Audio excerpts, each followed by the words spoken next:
Eneo la kwanza ni eneo la pesa. Hili ni eneo litakalokusaidia kumjua mtu vizuri sana.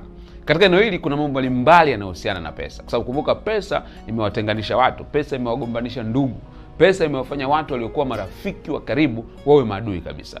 Katika pesa kuna vitu vitatu ambavyo vinaweza kukusababisha umjue mtu. Cha kwanza ni pale ambapo umemkopesha pesa yako.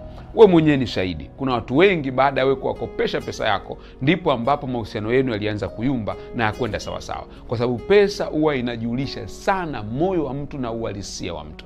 Lakini pili ni wale watu ambao sio tu wewe umemkopesha, lakini amekukopesha wewe, yani umechukua pesa yake.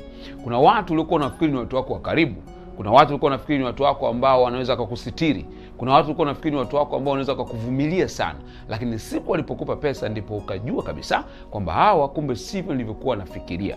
Watu wanaweza kukudhalilisha, wanaweza kukunyanyasa, wanaweza kukutangaza vibaya kwa sababu tu alikuazima pesa yako. Kwa wakati mwingine unafikiri unamjua sana, mnapohusianisha na pesa ndipo unagundua kabisa kumbe huyu bado nilikuwa simfahamu, kumbe sivyo nilivyokuwa ninamchukulia.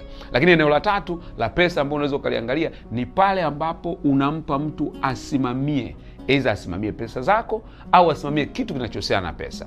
Pengine wewe uko mbali, unampatia pesa, kama watu ambao wako nje mara nyingi unakuta anatuma pesa labda kwa ndugu au kwa marafiki zao ambao naamini wanaweza kuwasimamia pengine biashara zao au wakasimamia kununua kiwanja na kujenga nyumba. Baadaye wanagundua wametapeliwa na watu ambao kwa hakika walikuwa wanawaamini sana.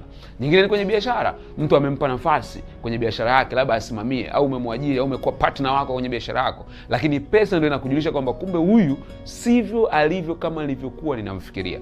Mara nyingi watu wanapopata pesa, pesa inapohusika, ndio sehemu nzuri sana ya kufahamiana na watu. Watu wengi ambao unafikiri unawafahamu, kama hamjahusiana kwenye eneo la pesa, mara nyingi inakuwa bado hamjajuana vizuri sana.